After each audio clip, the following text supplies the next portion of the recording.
সম্মানিত ইসলাম প্রিয় দিনী ভাই বোনেরা, এক বোন একটি গুরুত্বপূর্ণ প্রশ্ন করেছেন যে রমজান মাসে মেয়েদের মাসিক হলে তারা কি রোজা রাখতে পারবে না কাজা করা লাগবে।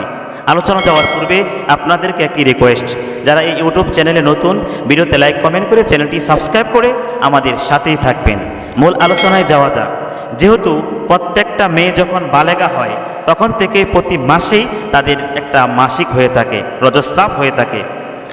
এই সময় নামাজ পড়া নিষেধ, কোরআন তেলাওয়াত করা নিষেধ, রোজা রাখাও নিষেধ। কিন্তু রোজার ক্ষেত্রে রমজান মাসে যতগুলো রোজা ভাঙবে, কাজা করবে, রমজানের পরে সেগুলোর কাজা রূপে আদায় করা লাগবে।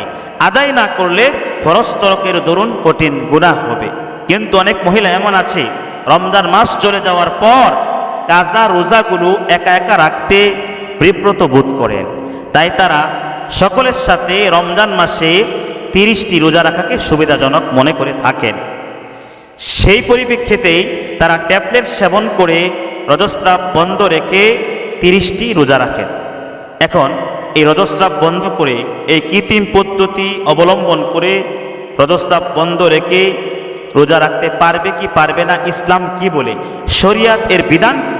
মুফাসসিরিনে কেরাম এর একটি সুন্দর যুক্তি পেশ করেছেন যে কোনো ব্যক্তি যদি ইবাদতের উদ্দেশ্যে অজু করে, অজু করার পর তার যদি প্রস্রাব করার প্রয়োজন হয়, বায়ু নির্গতের প্রয়োজন হয়, আর তখন সে যদি প্রস্রাব না করে, বায়ু নির্গত না করে চেপে রেখে সেই অজু দ্বারাই নামাজ আদায় করে, কোরআন তেলাওয়াত করে, তবে কি তার নামাজ হবে?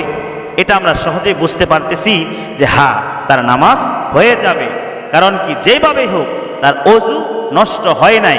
ঠিক তেমনি রমজান মাসে কৃত্রিম পদ্ধতি অবলম্বন করেই হোক, ট্যাবলেট সেবন করেই হোক, রজস্রাব বন্ধ রেখে 30টি রোজা রাখতে পারবে, এতে কোনো অসুবিধা নাই।